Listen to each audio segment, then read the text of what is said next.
Welcome everyone to the Outsiders View Beyond the Game podcast. We are finally here live from the forgotten borough of New York City, Staten Island. I'm Jake O'Connell, alongside me, the great Keyshawn Washington.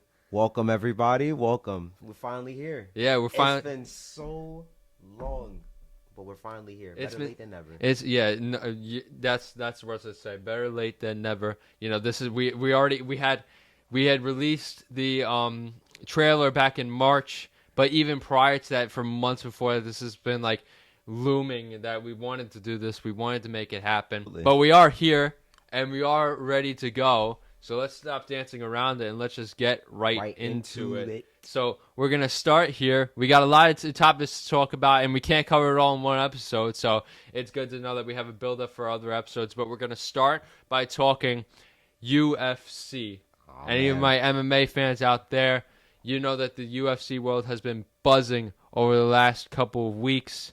Different things, especially mostly surrounding one particular fighter who would have an influence on pretty much the next huge lineups of fights. Ilia Topuria, who previously held the featherweight title in the UFC, not too long ago decided to vacate the title because he wanted to move up to fight for the lightweight title. But there was a lot going on behind it. Dana White was trying to make other fights work for the next upcoming events. And ultimately, it came down to the most recent UFC pay-per-view event, UFC 315 in Montreal. Belal Muhammad versus Jack Della Maddalena for the welterweight title. Basically, what they said, there was never really any direct answer to what would happen. But what people thought was that the welterweight title, the winner of that would determine what would be lightweight title. Yeah, the lightweight title. So, for those of you who watched it or for those of you who didn't know, that fight ultimately ended in Jack Della Maddalena being victorious over the defending champion Belal Muhammad. Dog walking him, by the way. So it was. Listen, but staying on that, don't get me wrong. I'm not a big fan of all the hate that Belal Muhammad gets. I'm gonna be fully honest with you. You know what? He's original and he's funny. His fight style may not be the most I think that's what people don't like about him. His fighting style. But honestly, he's grown on me. You know, he's a good fighter. He's funny. Mm-hmm. He's not the most entertaining, like I said, but he definitely has a style to where it could definitely, neutralize people. No doubt. So. Listen, Belal, he's an interesting guy. Now, what do I see for him in the future? Number one contender fight. You know, he's only had that belt for a little bit. This was his first defense of the title. So, of course, he's going to have to work his way back up into getting into that spot again. Who is he going to fight? Well, there's a lot of contenders in that division, honestly, that could really get a shot. You obviously have Shavkat, who probably is warranted of a title shot next. You also have the fighters between Usman and Buckley. You have Michael Morales, who just beat Burns this past weekend, who actually looked really damn good. You have a lot of talent in that welterweight division that could really make a name and a case for themselves to push their way into a title shot. And this time right now for JDM, speaking of him, had a great showing in his first title defense. And it's only going to get harder for him. First title defense is against Shavkat, which I hope is going to happen. And I think that's going to be a banger of a match, absolute banger. I don't honestly know who's gonna win that fight. You still have Leon Edwards, who's still in the division, as you said, the former champion Belal. You have Usman, who no knees, but still getting older, but he's still in there. Colby Covington, Buckley. You have Ian Gary. You have Michael Morales. The welterweight division is quite stacked. It's stacked, but even not lightweight. Yeah, lightweight's a completely different story. But staying on welterweight for a second, and specifically Belal Muhammad, I do have to say, I'm not necessarily new to the UFC game, but you've been involved in it a lot longer than Absolutely. I have. But when I first saw Leon Rocky Edwards in the first ever UFC fight that I watched, I don't remember what number it was. But the first one that I have recollection of was Leon Edwards.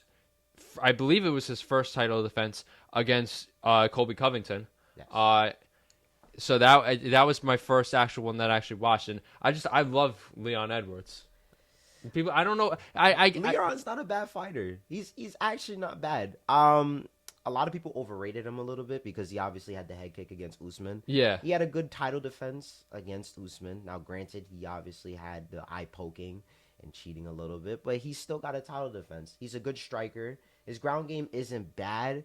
I just feel like with the head kick, people were just saying, oh, he's a knockout artist. Oh, he can knock out anybody in the division. He can't knock out anybody in the division. Yeah, no doubt.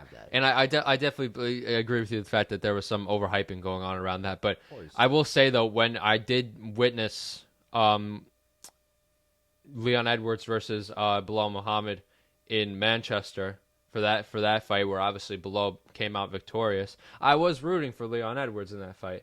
I honestly was rooting for Bilal. I'm not going to lie. As much as I give Bilal so much crap, I was rooting for Bilal that fight. I just couldn't stand Leon. He was overcarrying with the headshot, dead mandem, this and that, killing everybody, this and that. He was just doing too much. He got in his head over it with being a champion. Now, granted, he was the champion, and he deserved to have the confidence. But it was just to a point where he was just going in over and over and over, going off a 1 KO over Usman, who was 39 years old in that fight. I mean, come on now. Yeah. Now, Leon in that fight also didn't look good either. And then people started to give respect to Bilal. And like I said, I wanted Bilal to win so bad. But it was so hard to watch that fight. Because, 3 a.m. in the morning. Yeah, no, that was bad. And that fight night included also Tom Aspinall versus Curtis Blades in the interim fight. Yes. That was a good fight for Tom Aspinall. And that's a whole nother topic that we get into another time with Tom Aspinall and John Jones. And we could talk about that once we look at the lineup of fights coming up here. Right. And with that, shifting back to the whole Ilia Topuria situation. Now that Jack Della Maddalena is the welterweight champion, he won that fight. Islam Makhachev, who was the lightweight champion and technically still is up until a certain point, has decided that he will vacate the title, and it hasn't been announced yet, but the plan is now for Islam to move to fight Jack Della Maddalena in the welterweight title to hopefully get that title. But so with that, Islam Makhachev will vacate the title. So now the fight that has been confirmed is at UFC 317, Ilia Topuria versus Charles Oliveira, a former lightweight champion in himself. And that is a huge fight. So literally the second that the referee draws that assignments in that fight and that fight goes down, Islam Makhachev will officially vacate the lightweight title. So it'll be anybody's game. I'm already hurt hearing this because I love Charles. And seeing him fight in another title fight, I don't want to see him lose, Charles is a great fighter. Listen, this fight just screams banger. Screams fight of the year. You have Ilia Topuria, who's coming up in weight, draining himself to make that 145, is now going to have the extra weight. He already has the knockout power. Mind you, he came into the UFC as a submission artist. And his last fights, I think it was the last 10 fights, it all ended in knockout besides the Josh Emmett fight. This guy has serious power that is untold. And the one guy I think is going to give him trouble is going to be Oliveira. Oliveira obviously has a good chin. Now, granted, he has been cracked before, but his recovery time has been great. And he's dangerous on the ground. And on the feet, he's been pretty good. He obviously also has knockout power. He is a good striker as well. Now, who can win this fight? I genuinely do not know. I don't know. Anybody could win this fight anyway. They're both good every single area of the aspect when it comes to MMA. So to pick a decisive winner is difficult. Charles Oliveira was right here in New York at Madison Square Garden at UFC 309 against Michael Chandler, who, granted, another controversial fighter, but I'm a big fan of Michael Chandler. I always have been. He's a great fighter. Yeah, I love what he's about, though. But he tends more to the fan side of it rather than trying to actually win it. And I think that's what it is. That's the problem with him, because he literally has all the tools to be a UFC champion. He just doesn't have the IQ to show for it. Yeah, and such a seasoned fighter as well. He is. 1 minute he's winning a fight, dominating. Next thing you know, he gets caught by a stupid jab that he literally could avoid it, or he goes for a takedown that wasn't supposed to be, going for. He just does things that sometimes you really question his IQ when it comes to fighting. But he's a great fighter. He has everything in his arsenal to become a fighter. No doubt. And with obviously, Oliveira in that fight, he did a really good job in that particular fight. Obviously, Michael Chandler had his theatrics at the end with the two slams, which I was very happy about. I was very hyped about. I was really trying to go to that fight, but I wasn't in town. And but staying on the topic of New York, or at least the New York metro area, as we move away from the that whole topic for a second, moving to UFC 316, which is the next pay-per-view event, which is going to be Merab Dvalishvili versus, that's a mouthful, I can never say his name right, but I think I said it right that time. Merab versus Sean O'Malley 2.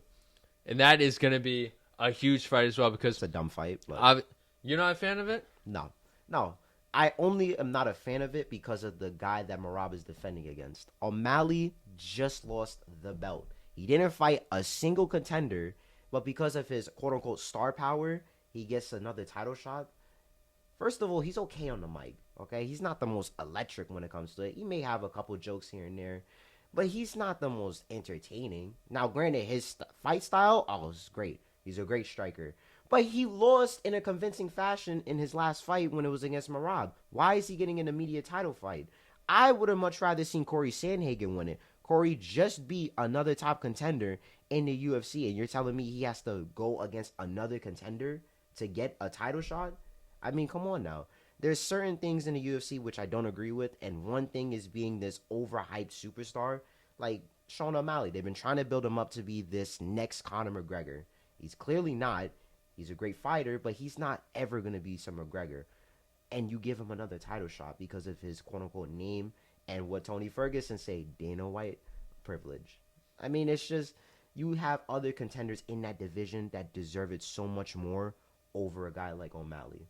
Or, even better, you could have given a title shot to Pantoja and I would have been happy with it. You seen what Pantoja's been doing in the flyweight division? He's been doing wonders.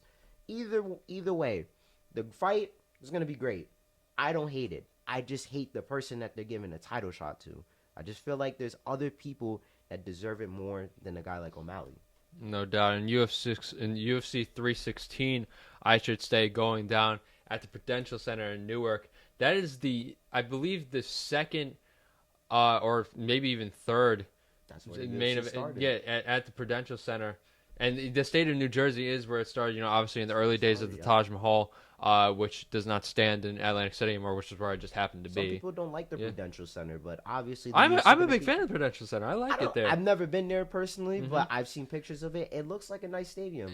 And it's good for UFC, I feel like. Of course. Because it's not a crazy big arena, but it's also not crazy small. It's obviously, for those who don't know, it's the main home of the New Jersey Devils in the NHL, and it's also the home of Seton Hall men's basketball. So it hosts many different concert events there. It's known as The Rock. So it's a great place to be. The city of Newark is a great fight fan base there because of all the fights that go on there and because of the rich history of fighting. And the state of New Jersey also has a really big wrestling market. Yes, so that plays into it as well. But that particular, just going back on the particular fight, as far as Merab is concerned, obviously, going into the fight when they fought at Noche UFC, when O'Malley was the champion at the Sphere in Las Vegas. First of all, that was a great event. To watch at the Sphere.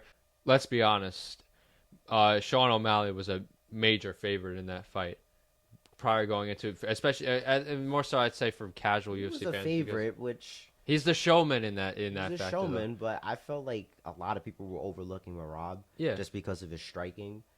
But that dude, I don't know what's with him. I love Merab. He has a gas tank that I've genuinely never seen in my entire life of watching this sport. I've never seen it. Yeah, Merab's cardio is amazing. It's insane. And also with that, just like moving, because obviously the actual what goes on in the octagon, the fighting tactics is a big thing to focus on, because obviously at the end of the day it's one of the fights. But I'm also a huge fan of the not really the theatrics, but the things that go on around it too. That's what I pay a lot of attention to. And with Merab, obviously like I said, I've only been following the UFC for so long. So prior to that fight, I had never followed him before. But when I learn about these new fighters, I always try to learn their story and see where it's from. He came from humble beginnings in the country of Georgia. He came to New York, right?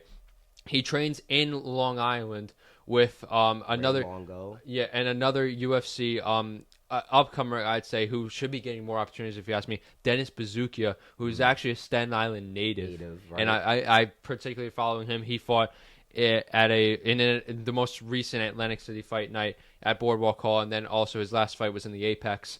But he's another fighter I'm following. But they all train together. So when I see them on social media, they're always together. That stuff, the other thing. And also that's a great training camp that goes on in Long Island. It's a good batch of fighters out there. And for Merab, obviously he had that great fight against Sean O'Malley, and then his title defense against Usman Nurmagomedov, or Umar, I should say, Umar Nurmagomedov. There's too many of them. And that was honestly the build up to that fight. It was at the Interdome. Obviously that wasn't the main event. Obviously the main event was supposed to be Islam versus Arman Sarubian. We all know what happened with that. It ended up being Islam versus Renato Moicano. I love Monty Moicano, by the way, but that's a whole other thing. But with the Merab Umar fight, that was a big fight. I honestly loved watching that fight. That fight was great. But to an extent, it was not. I wouldn't say dominated by Merab, but he definitely had his big moments. Really big moments. He had big moments. Obviously, where he was taunting him, flipping him around. There was one sequence where he grabbed his leg and just tossed him. Listen, Umar is a great fighter, and I felt like that with this match, with that fight, it's definitely going to build him up to be even a better fighter. Now, of course, he has the Nurmagomedov behind him, so a lot of people were expecting him to go in and that was his first loss, I believe. That was his very first loss, correct. So, obviously, he's going to go into that fight, and a lot of people are going to say, well, he's a Nurmagomedov, so obviously he's going to win. No. You have to put respect on Merab's name, and of course he did that. What surprised me was Merab's striking. Merab's striking has been also an underrated part. Now, do I expect him to have good striking against O'Malley? I do. But do I expect him to outstrike O'Malley? Possibly. You never know. You never know in these fights, especially with Merab's gas tank. You never know. Anybody could get outstriking any day of the week. Doesn't matter how good of a striker you are. There's always a better fighter than you. So I expect Merab to come in and dominate. Yeah, and it's going to be a great fight to watch. And obviously we were speaking about Noche UFC. Prior to that, one particular fighter on that card was Diego Lopez, I believe. Who just came out of a recent title shot with my GOAT, Volkanovski. Yes. He showed out, but that wasn't even the biggest news of that. The biggest news was him and Rodriguez. They obviously had issues. From what we've seen, there was a backstory with Diego Lopez, and he fought one of Rodriguez's teammates. They've had an issue with it, and then from what I heard, it was a falling out, and Lopez said something, or they pressed one of his teammates, and Rodriguez took that to heart. So it really built up a lot of animosity from their previous card that they've had with Lopez and Volkanovski. And speaking of Rodriguez, he's actually going to be fighting Volkanovski. That's what's been targeted next. I really just want to see Lopez versus Rodriguez just to get that out of the way. But with all those type of cards, when you have two fighters that absolutely hate each other, they never turn out to be good. It just never does. The only one that was an exception from recent years was Khabib versus Conor. But that was just nation to nation. Yeah. So obviously that was going to, hopefully, and it did, it turned out to be really good. I mean, what was the last fight that we had where it was like two bad blood? It was Colby versus Leon. Yes. That fight, there was so much because of what Colby said. Yes, and that does remind me a lot about that fight, actually, now that I think about it. Because Colby said something, because obviously with the dad joke, and then it just turned out to be a barn burner. That was horrible too. That we shouldn't expect them to go into the fight and just say, "Oh, I'm gonna kill you. I'm gonna do this. I'm gonna do that." Well, they never do. Yeah, but even still, like that whole dad jokes, and that's why, honestly, if you ask me, if there's one particular, and I don't hate the strong word, but if there's one particular fight that I hate in the UFC more than anybody else, it's Colby Covington. Well, Colby plays a character, so it's like he's in a UFC type of state. He's playing this heel-based character where he wants you to hate him. You mean WWE? Or WWE, yeah. Right. He wants you to hate him. He wants you to not like him because, quite frankly, he says he doesn't care about the fans. He only cares about making money and winning a title, which he hasn't done. But he's played that character really well. If only he had a fighting style and he was good enough to actually back it up and win fights and have that title, then I could really get behind it. But I mean, you're just making yourself look more like a jackass at that point. I mean, Yeah, and for speaking on obviously that moving back to Volk versus Lopez, obviously that was a vacated featherweight title right. that Ilia initially vacated.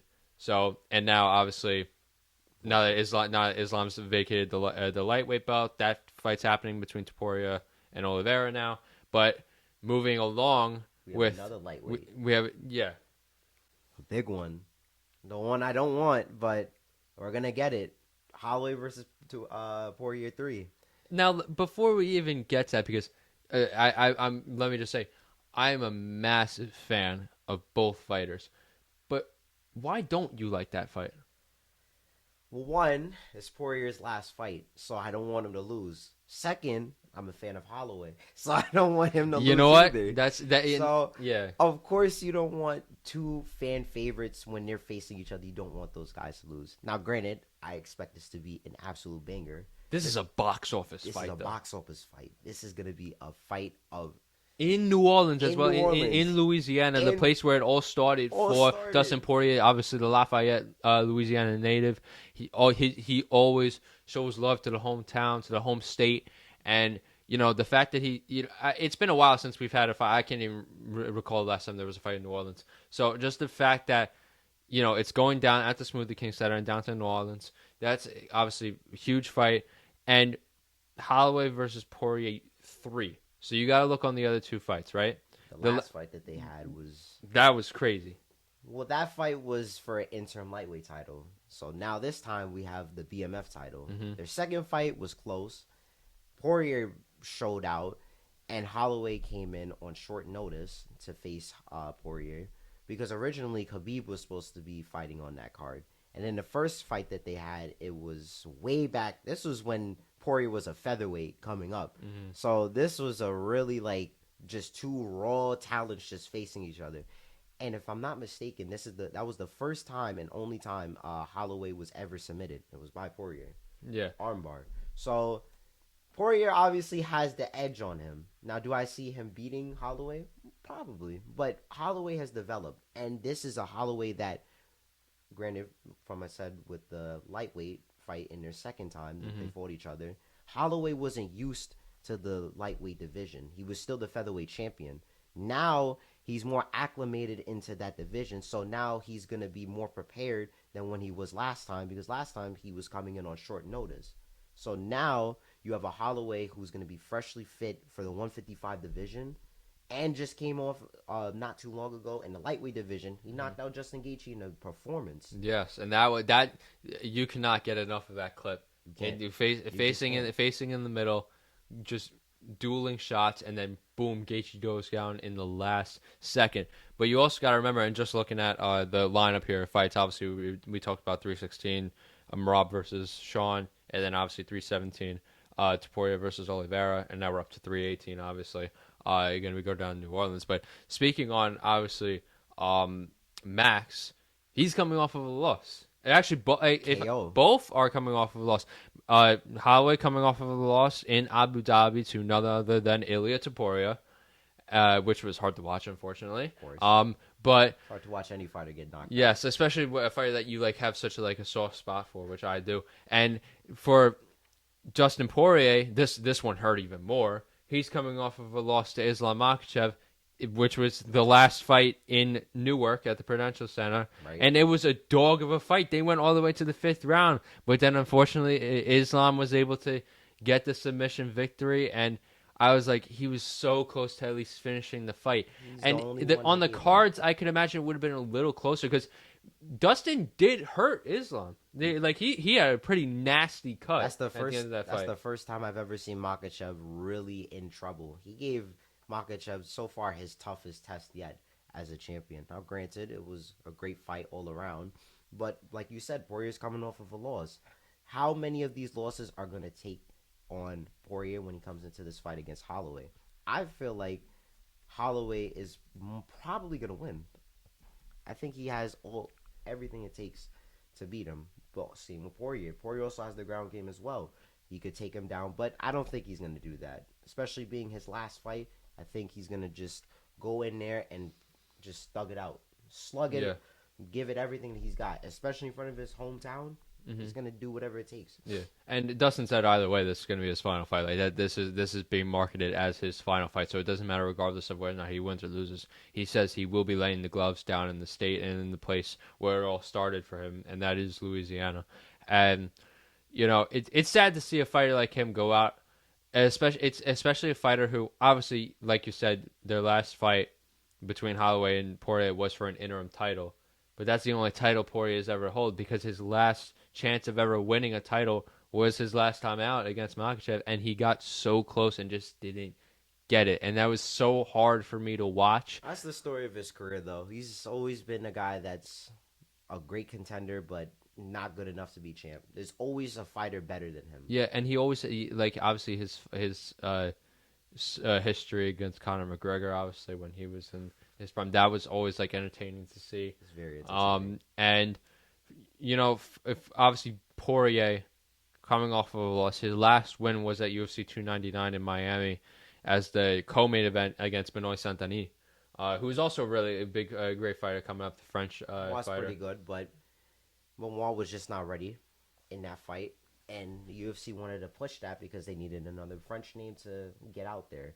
And now, granted, he had the staph infection coming into that fight, but Benoit was just not ready. Like I said, you know, putting him against a guy like Poirier, I mean, it's pretty written on the wall that Poirier was going to win. A seasoned veteran. You have a number 4 ranked guy going up against a guy who just cracked in the top 15. Exactly. And even for Saint-Denis, he is obviously upcoming, but also like he's still got like obviously a ways to go. But I mean, his story is crazy too. He was a French, actually I think still technically is involved with the French army. He spent some time in the French armed forces. Well, he was in the GIGN.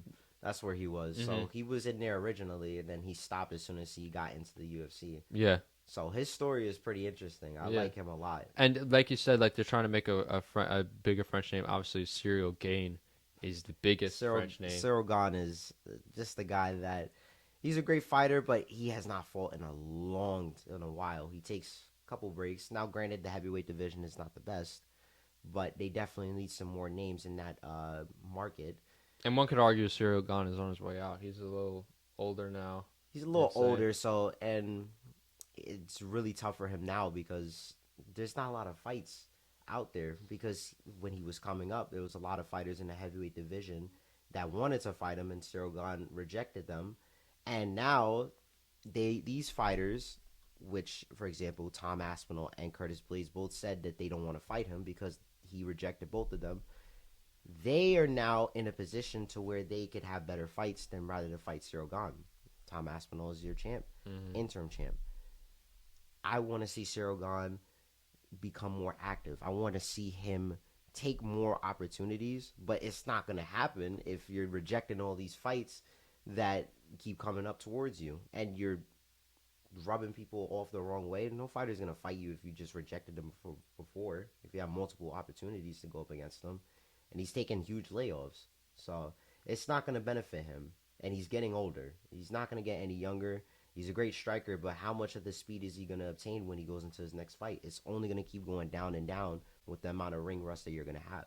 Yeah, and that obviously the French fighters like topic we're going to obviously want to keep an eye on as, you know, time goes by. And then obviously, like we said, we're really looking forward to Holloway versus Poirier. Personally for me, obviously for the sake of it being Dustin's last fight, I want to see him win, obviously. But, you know, I just... Can't go wrong with either winner. Yeah, and as far as who I think is going to win compared to who I want to win, honestly, I don't know. Because these are two really good fighters, and this could be like a really good fight. Now, do I think that this is going to be one of those fights where it's a dog fight through all rounds and it's literally going to go down to the last round? Or is it going to be dominant to one side? I don't know. because I feel like this is going to be one of those fights where one of the two would happen. And obviously we want to see the dog fight happen, but we got to see what happens with that. But either way, it's going to be a huge fight for Poirier. He's going to have his whole family out there, obviously. And I remember at the end of the fight, during Poirier's post-fight interview with Joe Rogan, he obviously gave a shout-out to his wife, his mother, and obviously saying to his daughter, just comforting her and telling her that he's all right and that they're going to be all right. That just shows the type of man. That's the fight business, though. Yeah, that's the fight business, but that shows the type of man that Dustin Poirier is, and that he's a family man. And it also shows that he's ready to be done with the fighting. He's ready to be there for his daughter, and you just have to give respect to a fighter like that who has such a seasoned history in the UFC. They're both great fighters. Mm-hmm. If anything, I would have much rather see Poirier knock out, spark clean McGregor, that fraud of a man. Obviously I have an Irishman next to me who probably thinks differently, but Actually, well, here, before you even say much about it, I just want to clear about something. Conor McGregor, as much as I love him as a fighter, and I love the person that he was in the UFC, there's a key word in there. Was. He's not the same person anymore as entirely. Nah. And as much as I follow him on social media, and I see that there's times where he's training and that he's ready to get back in, but then he's also just so quick to do everything else that he's doing. Obviously, he's very involved with the bare knuckle business. Obviously, he's got his Irish stout business. Obviously, his whole thing that he's got going on back home in Dublin. Career as well. Yes, acting career. And I think the question of whether or not we're ever going to see him in the UFC again. We're never going to see him again. Yeah, I just feel it's over. At this point, I can't see it happening. But in the same breath, if it does happen, it will be cool. But it'll be cool. But I think it will probably be one and done. And it's fine if he doesn't go back anyways. It's fine. I mean, what is there left for him to do? He has nothing left to prove. He's a seasoned fighter. He said he wanted to come back to get the welterweight title because there's never been a triple champ, never. So he said he wanted to do that. But like we said, currently everything's a mess right now. With everything is not only a mess. The game has changed so much since he last fought. Yes. I mean, there's so many good, talented fighters in every division. So if he were to come back, it's just there's no fighters that I can see him beating cleanly. I mean, he's getting older.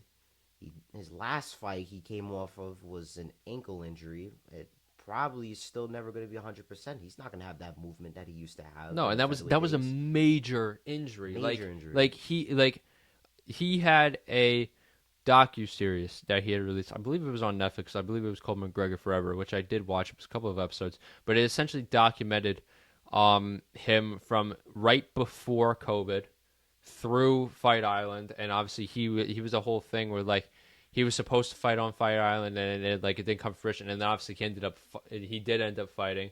And then obviously that was Fight Island was when Khabib laid down the gloves after his father passed. That docuseries showed him McGregor's reaction to Khabib retiring. Khabib retiring, and he, you could see it in his face. Obviously, he was disappointed, but at the same time, he wasn't we had seen so much hostility between the two, but that was the first time I had ever seen McGregor not react in a hostile way to Khabib laying down the gloves, and it was obviously Khabib made up his mind at that point, and you can't blame him. And it's good to still see Khabib in the corners of his brothers, which we never thought we would see. Yes, and he's there at all those fights, training them in Dagestan.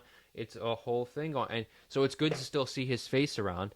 And as far as McGregor is concerned, I'd love to see him fight one more time, but the question of whether or not it's going to happen is obviously in the air. But moving on from that, because we do have one more fight that was one more big pay-per-view fight that wasn't announced. DDP, Dricus du Plessis versus Khamzat Chimaev, going down at UFC 319 in June in Chicago at the United Center. That is another fight that was just announced, obviously, that hasn't been talked about too much, but that's going to be a real interesting fight. So interesting. because the styles are just that are clashing in. DDP is like a Looney Tunes type of fighter. I mean, his way of winning fights just doesn't make sense, and yet he still perseveres through it. He still wins, even through the goofiest stuff. I mean, his striking. 1 minute he's like just throwing haymakers just left and right that just are so untechnical, and he's landing them. I mean, his last fight against Izzy it was a very good outing for him. I mean, yeah, and I love Izzy's another fight that I love too, but I was just disappointed in his performance in that fight. That was just not good at all. Izzy I mean, he's a great fighter, but that just wasn't good at all. Looking from his standpoint, I was sitting in a Buffalo Wild Wings watching that fight because I think it was in Australia, if I'm not mistaken. But it was a normal fight, and I was just watching, and I was just like, I was with a couple of my friends, one of which in particular was a big Izzy fan, oh, and God. he I mean, we both, it was just a hard fight to watch. But, I mean, give credit to Izzy. He's still got a lot of fights left in him.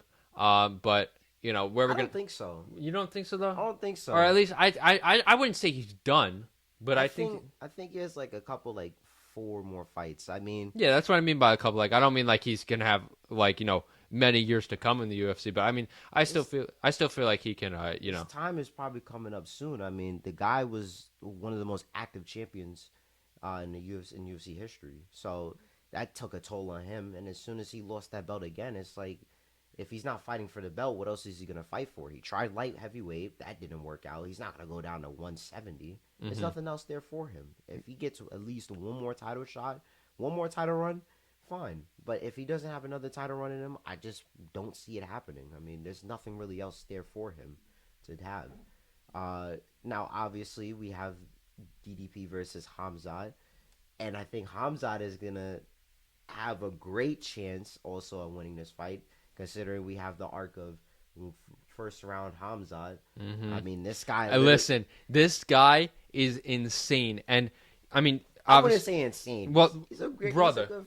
He's a good fighter. He is 14-0, and Listen, he murders people in the octagon. I wouldn't say murder because he fought Gilbert Burns, and he didn't look like a murderer out there to me. Listen, versus Usman, he didn't look like a murderer. Okay, to me. but let's look at that first win. In his career, it was in 2021. Was a submission victory in the first round. No, his first career win was in COVID. It was on Fight Island. So Yes, that's what that was. When he first fought, and when he was first coming up in the scene, he didn't have COVID. It's when he started to get COVID, that's when it really hit him, and it really started to affect him because his cardio has been the main issue. Yeah. But it's also because of his immune system. He's been saying it before, and he's always televised that his immune system's been the reason. That's why I think it's going to be a problem, because DDP also had a cardio issue as well, but that was because of a nose injury that he sustained. And he fixed his nose, and he's now had better cardio than what we've seen in previous fights. Now, like I said before, we have Khamzat round 1. If Khamzat can get you down and dominate you in round 1, it probably will be over in the first round. But yeah, I mean, like, I'm just not to cut you off, but like, I mean, looking at his fight history, right? Obviously, you said Gilbert Burns. And then after that, Kevin Holland, submission, first round. Usman, decision, obviously in the third round, a full fight. But particularly his last fight, which was that Topuria versus Holloway fight in Abu Dhabi. He was the undercard. He fights under the Abu Dhabi flag. I mean the UAE flag. I don't believe he's from the UAE, but he does fight under that flag. So technically speaking, it was a home fight for him. But so he had a huge crowd showing out for that one. But that fight in particular, it was against Robert Whittaker. The way he ended that fight in submission, and I know it may not seem like a whole lot the way he got him. Obviously, he got him in a chokehold and submission is what it is. But what people don't realize, I watched that finish back a couple of times. He didn't have him on the neck. He had him on the chin. And he flipped him around, and Whittaker was immediately tapped. I've never seen a fighter tap out that quickly after getting, which means Khamzat's chokehold on that, or chin hold, I guess you could say, must have been so strong to the point where Whittaker was genuinely concerned he was going to break his jaw. He is really strong. Like, that was a quick tap. He's very strong, and That's been very evident in his UFC run. But like I've said, if he can't get DDP out in that first round, I have real concern for him because he tends to use a lot of his energy in the first round, but he knows that because he doesn't have the best of cardio. DDP has the tools to neutralize him, and this is a big guy that Khamzat is fighting. He's not fighting some small middleweight. He's fought a lot of smaller guys in his career. DDP is a guy that's like a light heavyweight. He's blown the hell up. So looking at him on paper and looking at the fighters and the styles, I mean, it's really hard for me to think that Khamzat could win this. Unless, if he gets this in the first round, which I don't think is going to happen. But if it does happen, then obviously things will change. But I just don't see it. I don't see him getting DDP out in that first round. I feel like DDP is just, he has the tools and he has the takedown defense, and he's too heavy for a guy like Khamzat. If he takes him down, I'll be genuinely surprised a little. Yeah, and for that, obviously that's going to be a huge fight, and that's another one I'm going to be looking forward to. But just just to sum everything up, just looking back on the lineup of fights for the next 2-3 months, it's a stacked lineup of fights. They usually have great fights when it comes into the summer, so. And obviously, yeah, and obviously, 3/17 is International Fight Week as well, so that's always a good thing. Unfortunately, we've never been able to go to Vegas to experience that, but we don't have Vegas money right now, guys. But maybe if this podcast blows up within the next month or so, listen, we might have to make a trip to T-Mobile Arena in Vegas for 3/17. Even if I became a millionaire tomorrow, I still wouldn't want to go to Vegas. I just couldn't. That's fair. I did just come back from Atlantic City, which many would argue is the Vegas of the Northeast. So, yeah. But anyway, so that's the situation with the UFC. It's going to be a huge. The landscape is great. Yeah, it's going to be great. Things to look forward to. But moving on from the topic of the UFC, we do have to talk about now the NBA. Basketball, baby. The basketball, the NBA, and your New York Knicks. And I say your because for those of you who don't know, I am not a New York Knicks fan. I am a Brooklyn Nets. I'm not a Knicks fan. You are a Rockets fan. I am sorry. I just have this hat. Rockets fan. I have this hat. I apologize. You are a Houston. Let's make a disclaimer here. Keyshawn Washington is a Houston Rockets fan, which I also still don't understand, but we'll talk about that another time. T-Mac, man. T-Mac. All right, you know what? Yeah, you know what? That's fine. But, I mean, to be fair, I am a Miami Dolphins fan. From God only knows why you picked that team. I don't know why. You know what? I'll we're not talking about football much today, but I'll just make a disclaimer as to why I do it right away. I've only been watching the NFL for 3 years because I've always been kind of more of a college football guy. And the Giants and the Jets were in some rough spaces over the last couple of years. So, and for some reason, I just didn't want to root for the Bills. So, I love Miami Dolphins. I love Tua as much as people like to hate him. I love Tua. I love Tyreek Hill, though he might not be with us for much longer. And I love Mike McDaniel. Mike McDaniel is by far my favorite head coach in the NFL. He is such a character. Well, of course he is. He coaches your team. Yeah, and the way he has changed over the last, I believe he's been in Miami for 4 years or 3 years. So the way he's changed in the last 3-4 years, and you could see that I've seen videos of his transformation year by year. He's just gone from a guy who's come from humble beginnings, I believe, in Denver, and every year is becoming more and more like the Miami type of person you'd see. I've seen many comments that say he's gone from a normal football head coach to a Miami drug kingpin. That's how he looks in some of his interviews. Well, moving on from that, it's drug kingpin. Speaking about the topic with NBA, we have the playoffs, which has been an absolute joy to watch. It's been so fun to watch.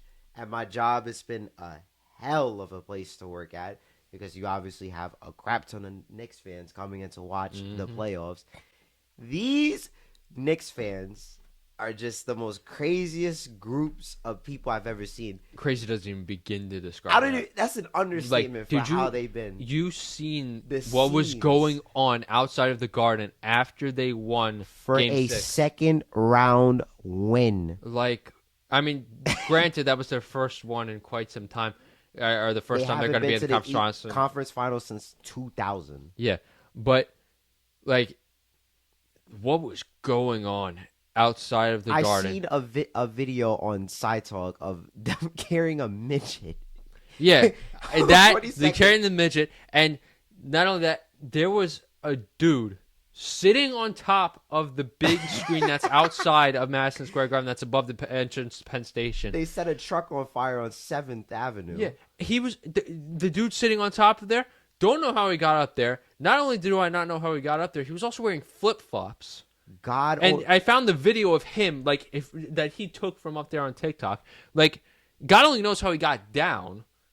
And I don't even want to know what happens if the Knicks win the finals. I don't want to know. The city's gonna burn down. This whole city is gonna go underwater. It's gonna burn down. If you think Philly fans are crazy, oh my goodness. Oh, forget about it. When the Eagles won, when that's the Eagles won is what it looked like yesterday when the Knicks won the second round of a playoff series. Now, dude. Granted, with the Knicks, obviously being a Nets fan, a crosstown rivalry. Terrible choice, by the way. Don't hate. don't get me wrong. I'm happy for the Knicks. I am happy because at the end of the day, they're the team representing New York, right? They're a team representing New York. They're doing well. So, and obviously the Nets are in the playoffs. And they were nowhere near making the playoffs. Nope. But close. I can't help but be happy for the Knicks. They're doing the city of New York well. Jalen Brunson is a dog. And as much as I love to hate Mikal Bridges for leaving the Brooklyn Nets, he's having his fair share of moments, obviously, as well with the Knicks. He had a great first 2 games. Yes. Josh Hart, all those guys out there. Tom Thibodeau is a coaching genius. Now, both sides of the conference finals are set. Knicks versus Pacers, which is another fight. Another fun match. Yeah, another fun match that we get to see again. We saw it last year. And then also, not at 100%, though. Yes. But also, we did see the Western Conference finals be set. Minnesota Timberwolves versus Oklahoma City Thunder, and the OKC Thunder going to a Game 7 against the Denver Nuggets, which was a blowout. I don't know what happened, but Jokic didn't turn up. He only had 20 points, which granted is not awful, but for a guy like Jokic, you need him to drop at least 30 plus. Also, his supporting cast is not the best. I mean, you look at that team, you obviously have Jamal Murray. Christian Braun, you have Westbrook, you have Michael Porter, Aaron Gordon was out, but it's not enough. It's not enough to push Jokic and them into another playoff, into another title.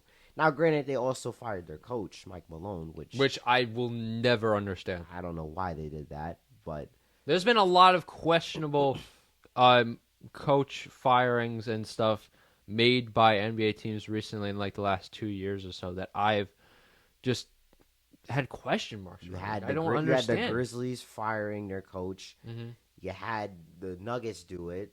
It was just, but from the Nuggets standpoint, they were upset because it was from the players upset because of Westbrook's quote unquote treatment of getting more minutes in the rotation. So there was obviously some locker room issues, but still, you fire your coach a couple games before the playoffs start. It's the same thing with the Grizzlies. Why were you firing your coach way before the playoffs start? If that's the case, fire him before All-Star break. Yeah, and that was a whole thing with players not being able to work well with the coach. The Nets were in a similar situation. Obviously, the Nets have been through a couple of head coaches over the last couple of seasons. Obviously, Kenny Atkinson was our coach for a really long time. So I still have a soft spot for him. And he's doing really well in Cleveland. He just won Coach of the Year. That was an underwhelming season for the Cavaliers. Yeah. Very underwhelming. If anything, first of all, that Coach of the Year shouldn't have went to Atkinson. As much as I'm a Rockets fan and I love Ime, it should have went to Bickerstaff. He took over a Pistons team that just came off of one of the worst seasons in basketball and brought them to the playoffs and had them go 6 games against the Knicks with that roster. I mean, the roster didn't change completely too much, but you take over that team and you bring him to the playoffs. I mean, he deserved Coach of the Year. Now, granted, Kenny Atkinson, he came into Cleveland and made them the best team in basketball, but the playoffs did not help him at all. I mean, they looked outnumbered and outmanned against the Pacers team that just ran circles around them, destroyed them. You know, they had no answers for any of their guys. Tyrese was lighting them up. Siakam lighting them up in the paint. They had their bench lighting them up. I mean, the Pacers were just too much of a team for Cleveland. And Cleveland should have done way more to obviously move on, which they didn't.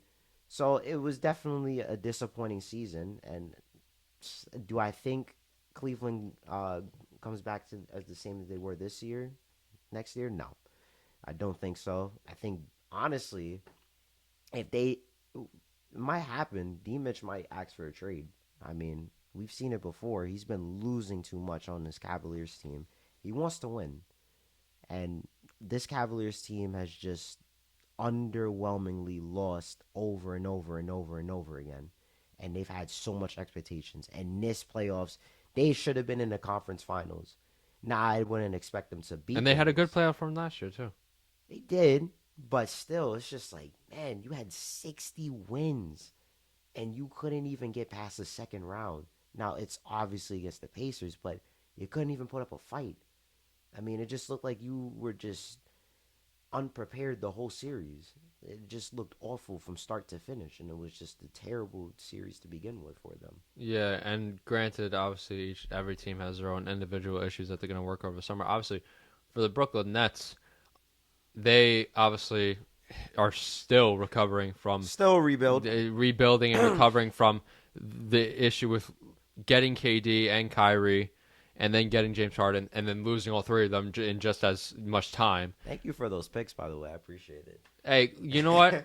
I'm gonna say one thing though, and it's that if anything, Brooklyn has benefited a little bit from getting so many picks. We have, I believe, 5 first-round picks. Well, you got this your draft. pick back also for this year, because Yes. originally we had it, and then we traded it. Our highest pick this year is going to be, we have the 8th overall pick. We had a good chance in the lottery. We had a 9% chance of getting the first pick. But also with that, because obviously the big topic of discussion and the biggest prospect is Cooper Flagg out of Duke. And Brooklyn really would have loved to have him, but it's arguably enough that he'll go first. And the first pick in the draft lottery went to the Dallas Mavericks, which, let me tell you, let's before we even Boy, oh boy, where do we begin before with we this? even get to the whole situation of what is wrong with Dallas, they had a 1.4% chance of getting the first overall pick and got it, which is crazy to me. But We all know the draft lottery is rigged. but not even. But before we even entertain that idea,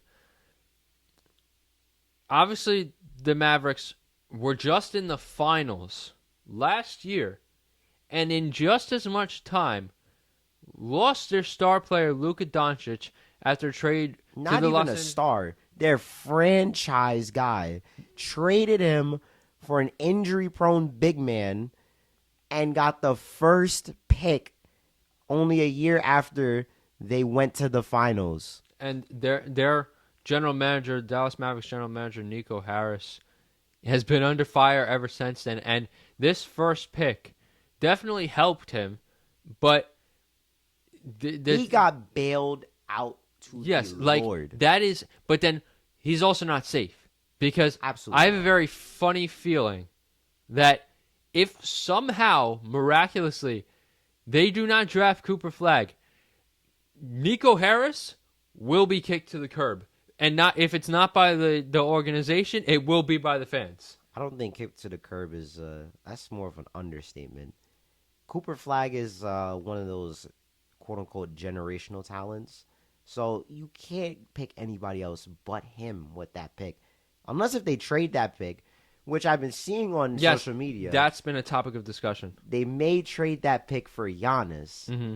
They trade AD plus the first pick for Giannis. Yes, because Giannis is supposed to be leaving Milwaukee. I don't know why you would do that if I'm a Mavericks front office. Because, first off, you have a chance to get a generational player in Cooper Flagg and build that team around him. Second, if you do trade for Giannis, Kyrie Irving is going to be a free agent because he has a player option this free agency. So he can opt out and go to any other team he wants. So if you do trade for Giannis and you lose Kyrie, you're putting Giannis in a worse situation than he already is in Milwaukee. So my standpoint is just hold that first pick. If anything, if you want to trade it for somebody else like a Devin Booker or something, or somebody where you could build around the core you already have. Try to get back Kyrie, and then you could go into the playoffs. Or you could just be smart, which Nico Harris has not done yet, and you could draft Cooper Flagg. I mean, it's quite simple. You literally have the best draft. You have the best player in the draft class sitting in your lap. You got the most luckiest draft odds by going from the 1.4% chance of getting the first pick. You go all the way up and you get it. And then you're going to want to trade it possibly for Giannis for one playoff run. Yeah. But then I do have a bit of a theory behind that because I feel like there's pros and cons to both ways of going, because if you decide to drop Cooper Flagg, right, and you let the Giannis thing fall through, because it's going to be one or the other. It's not going to be both. So if you decide to keep the first pick, take Cooper Flagg, as much as a generational talent Cooper Flagg is in college basketball, and I'm not doubting him in any way, but the question remains of, can he perform the same way in the NBA? Because when I think of a player like him, I think of Zach Edey, who played for Purdue and did really well with Purdue, got drafted by the Grizzlies, I believe. Yes. And since then, I just haven't heard much from him. He's been all right. He hasn't been bad. Yeah, and I'm not saying that he'll do bad. I'm saying though, can he really if you're drafting Cooper Flagg, they're thinking he's going to be a franchise player. Which he is. He should be the franchise guy. But the question is, can he live up to those standards? I don't know. Because then the other thing is, and I wouldn't necessarily down Nico Harris for making this decision, you trade the first pick for Giannis Antetokounmpo, and you get him, and a player who we know can perform in the NBA, who has been playing in the NBA for quite some time, and he does well there, but do the fans and do the people just focus on the fact that Nico Harris gave up the chance of getting Cooper Flagg? Or do you keep Cooper Flagg, do you keep the first pick, take Cooper Flagg, and hope that he performs just as well in the NBA that he does in the NBA, that he did in college basketball? There's pros and cons to both sides. I wouldn't be surprised if he decides to trade the first pick, but I also wouldn't be surprised if he decides to keep it. I'd be shocked if he traded that first pick. I mean, he's already if he's daring, which we see he is. He's already done a bombarding trade. Mm-hmm. He already traded Luka. But we know he's daring, and we know he's willing to do things like that, so I wouldn't be surprised. He's unwilling. He's very tempted to trade anything. So I just feel like trading for Giannis would just be dumb. Now, speaking of Giannis, him being traded, I mean, there's a lot of options out there. You have, obviously, my Houston Rockets. You have the Knicks, who've been in the market. There was a rumor about the Lakers getting him, which I don't know how that's going to work. Who else is there? You have the Spurs as well, who could also get him. He could end up anywhere. But if you ask me, that whole scenario where he could possibly go to Dallas if that pick's traded, I wouldn't be surprised, and I wouldn't be mad at it.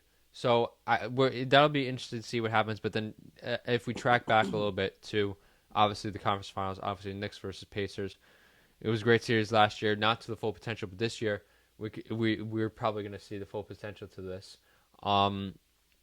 If you ask me who's going to win it, it could go either way. I would not be surprised if the Pacers put up a really good fight.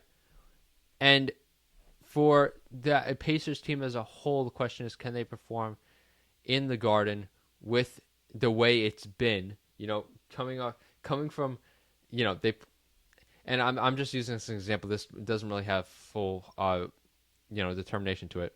Gamebridge Fieldhouse, where the Pacers play, it can only get so hype during the playoffs compared to the Garden. And if you ask me, no playoff environment compares to the Garden for a Knicks game. Well, you gotta. Like at Indiana. Indiana has had a history of having great playoff crowds. And Indiana, the Hoosier State, is a basketball. It has basketball country. So honestly, if there's going to be any team that's going to that's going to compare to that type of environment that you asked me would be probably the most underrated basketball environment would be Indiana. Of course. But so it's going to be interesting to see how that plays out. And then with the Western Conference, OKC versus Minnesota, two teams with some young talent, some great talent. Anthony Edwards is a dog. And face of the NBA. No doubt. He's the face. Honestly, I think the Timberwolves are going to win. I feel like I have confidence in the Timberwolves winning. I think with the T-Wolves is you have to put Shea on Ant. How is Shea going to stop Ant? I mean, there hasn't been a single guy that stopped Ant yet. Now, granted, SGA is an MVP candidate, and he has some solid defense as well on that. But we're talking about Anthony Edwards here. I mean, this guy, he can light you up from the three. He can light you up on the mid-range. And his inside game, I mean, for a guard, is probably the best in basketball. I mean, he can hit you anywhere on that court. You have his role players. You have Julius Randle, who's been solid nonetheless coming into the playoffs and has been a solid role player. Thank you, sir. Mm-hmm. You have Rudy Gobert, which I don't know. I'm very on and off for Rudy. He's him going up against Chet is going to be interesting to see. That's going to be a dog battle. But you also have Jaden McDaniels. You have guys coming off the bench. You have Robert DiVincenzo. You have Mike Conley as your starting guard. I think it could go to the Timberwolves, but I wouldn't be surprised if the OKC Thunder win either. I mean, Shea's been playing like is literally probably an MVP, which I hope not. But he's been great this season. That team has a great bench, but I just don't see it being enough to where they beat a team like the Timberwolves. I just don't see it, and they just got taken to 7 games by the Nuggets. So you could probably tell they're maybe fatigued, and then you have to go up against Ant already in a playoff series for 7 games possibly. I mean, it's going to be a difficult battle for them. And if they do win, props to them. Yeah, no doubt. And with all that being said, like you said, it's gonna be big. But I'm just interested to see who wins it all. Many would argue that the Knicks have a very solid chance, if not the biggest chance they've ever had to win it all. This team here is gonna win it all. But then what happens if they don't? Like, what happens? Oh, well, then the city's going to go and burn down. What happens if the Pacers, if they don't even make it out of the Western Conference Finals? Either way, the city's burning down, guys. Well, and we're here for it. The first thing that people are going to say is have Mayor Adams leave. So that's going to be one thing that they're going to say. And then it's just going to be chaos, which I'm not ready for, but, I got to endure with it. Yep. We got to see what happens with that, and definitely interested to see how that unfolds. But yeah, Eastern Conference Finals, Knicks versus Pacers. Knicks in 6, baby. Knicks in 6. That's what you got for that? Knicks in 6. You know what? Pacers in 7. Oh, God. Honestly, God. I'm here. I am here for the chaos. You are always here for the chaos, my friend. So let it happen. I got Pacers in 7 for that, and in Western Conference Finals, Minnesota Timberwolves versus OKC. Who do you got? I got T-Wolves in 7, Knicks in 6, and I got the Knicks in 6 in the finals. Knicks win it all. Unfortunately, I have to endure with the chaos in the city, but so be it. I'd rather see the Knicks win it than to be the Pacers. I don't want to see the Pacers. Yeah, and I wouldn't mind seeing the Knicks win it either. But as far as what I actually think is going to happen, if you look at that series, I mean, there's not a single guy on that team that the Knicks can't guard. That whole 5 is filled with just defensive guys. I mean, at the 1, you have Mikal guarding Tyrese, or you have Jalen guarding Tyrese. At the 2, who's there too? You have Nembhard playing at the 2. He's going to get guarded up by either guard. At the 3, you have Mathurin guarded up by OG. You also have Josh Hart.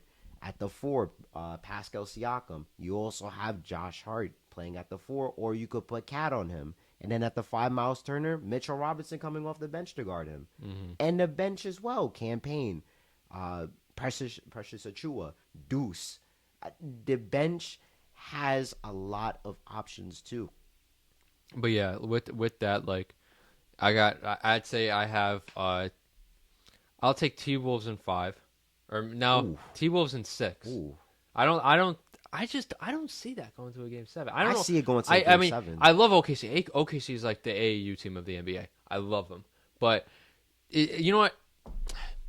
I'll take T-Wolves either way, but in either 6 or 7.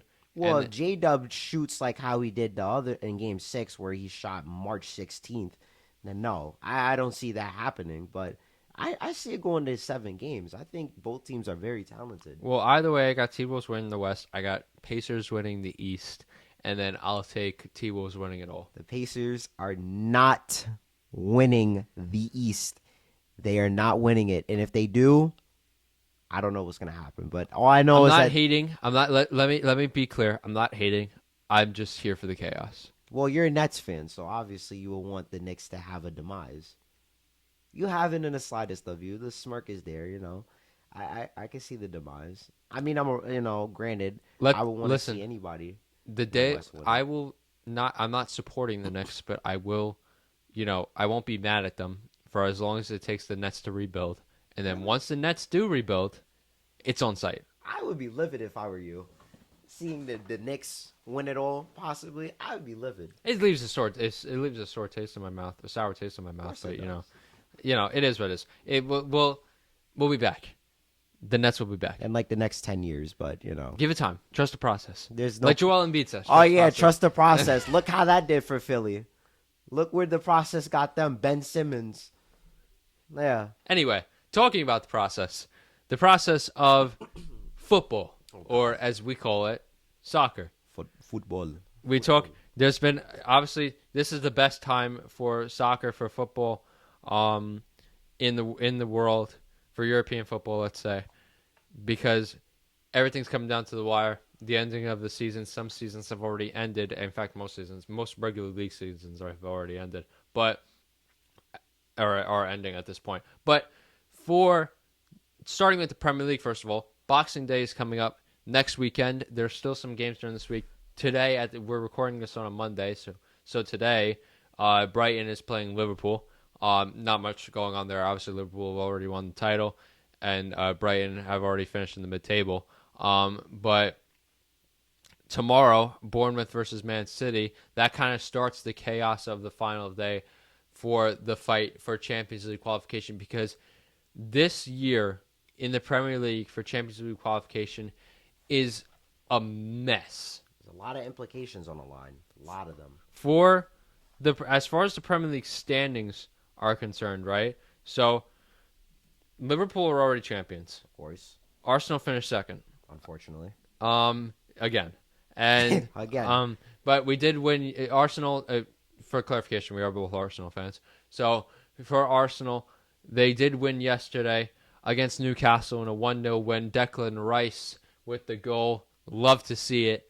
And with that, we did confirm Champions League qualification. I believe confirmed second place. I believe there's no way we could lose out of second place at this point. Sirree. But with that, there is literally a 1-point difference between 3rd through 7th place. Currently, as it stands, Newcastle sits 3rd with 66 points. They stand ahead of Chelsea, who were in 4th, also with 66 points, but 2 behind on goal differential. Behind them in 5th, Aston Villa, also 66 points, but about 10 less or 11 less on goal differential. And then below them, Man City, a point below in 6th. And then in 7th, Nottingham Forest, tied on points, but behind 10 on goal differential in 7th. And then below there, everywhere else, Brentford, Brighton. I mean, and then with that, so normally there's only 4 Champions League spots. The way it usually is the top 4 in the Premier League get Champions League qualification, and then 5th place is Europa League, and then 6th place in Conference League. But because of the way the seasons has played out in Europe and the powers that may be, the top 5 will be Champions League qualification, and on top of that, thanks to Arsenal, by the way, fifth place gets Champions League. And on top of that, the Europa League final this year is between Tottenham Hotspur and Manchester United in Bilbao in Spain. And as tradition, the winner of the Europa League gets automatic automatic Champions League qualification. So there will be, regardless of how anything plays out, there will be 6 English Premier League teams in the Champions League next year. And the Europa League final is going to be a hate watch and also a terror watch. Because no matter who wins it, we're screwed either way. We are mightily screwed. I have to either hear United fans or worse, Spurs fans saying they won Europa League.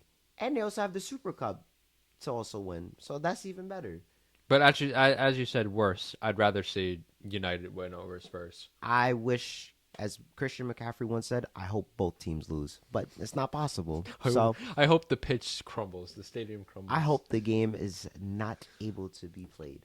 But it's not going to happen. So, unfortunately, is falling down. Oh, God. I don't want to hear it. So, but yeah, Premier League race for the Champions League spots have been absolutely fun to watch. It's been a barn burner. Now, who would I rather see in the Champions League? Well, I don't want to see Chelsea or City in it because I want new faces in the Champions League. I want to see Nottingham in it. I would love to see Nottingham Stadium in Champions League nights. Yeah, the City Ground Ground. The City Ground has such a rich history too. People forget how much of a history Forest have. And forget the fact that they are 2-time European champions. Unfortunately, they have more Champions League than Arsenal, but, we're not going to talk about that much. But, yeah, those 2 stars that are above their logo are the 2 European championships that they hold, which, don't get me wrong, are from a long ways ago. But they still have a history. That stadium would be loud and very passionate. I'd be happy to see Forest win that, even though I still have a sour taste in my mouth with Forest after they put the final nail in our coffin for our Premier League title hopes, like I believe 2 years ago when we lost 1-0 at the City Ground. But that started the pain. Or I should say continued it. But still, with that, as far as who I want to see, obviously Liverpool and Arsenal already the 2 of the 6 confirmed Champions League spots, so there's 4 left. And the 3 of them are going to come from the way the league table finalizes on this upcoming weekend, and then obviously the one from the Europa League. Like I said, I want to see United win the Europa League title, so they'll get Champions League qualification, so that leaves 3 spaces left. And as far as who I want to see, the 3 left, I agree with you. I don't want to see Chelsea, and I don't want to see City. So and this is not because of our pure bias towards these teams. We are being totally unbiased towards them, and we have towards any side of hatred towards them. There's no bias in this. There's no bias at all. There is, but it doesn't. We're not trying to play into it because, and I'm going to explain. I'm going to explain why I want to see these 3 teams go. And a lot of it is solely based off of just the scenes and environment. Newcastle are in 3rd right now. I want to see them finish there because St. James's Park is a massive, first of all, massive stadium, but it's such an insane environment. We saw them in the Champions League for the first time in a long time. Not this season, but the season prior, last season. They got there. They were in the Champions League for the first time. I believe it was their first European competition, I believe, in 75 years or something like that. But I think the last time they made it was when Sir Bobby Robson was their manager. Yeah, and since then, Newcastle has been a team that has been actually back and forth in the Premier League, in and out. But in the last couple of years, they've been able to stabilize themselves as a Premier League contender. So. And Eddie Howe has done a great job as manager there. Alexander Isak, Callum Wilson is not there anymore. I don't know why I said that. Wait, is Callum Wilson still there? Yeah. I believe he was on his. There was talks about him possibly leaving, but Miguel Almiron is the one that left. He went to Atlanta United, which I will never understand. But I believe he's doing his thing there though in the MLS. So I got to give props to him. But regardless of that, Alexander Isak, Don Byrne. Nick Pope in goal. He had a couple of injuries there, but Dubravka helping him out as well. They got a great goalkeeping front there. But just the team in general has been doing great. They've been showing out. And the fans on those Champions League nights, I will never forget. Last year when I watched Newcastle's first home Champions League match of the season, it was against PSG, and just the scenes that were going on inside St. James's. Like, I will never forget it. Man. And accompanying that, Aston Villa. They also went into the Champions League for the first time in a while this season. And Villa Park in Champions League nights was a great scene. Now, granted, we did It's not that one night where they played their Europa League music on a Champions League night. But other than that, they've had a great time in the Champions League. And their fan base, when it comes to that Champions League, when it comes to those type of nights, I mean, they've been popping. No doubt. And obviously, the third team that I want to see go through there is Forest, as we mentioned, obviously also for the environment, just the sheer scenes of it. Liverpool, Arsenal, Newcastle, Aston Villa, Forest, and then United.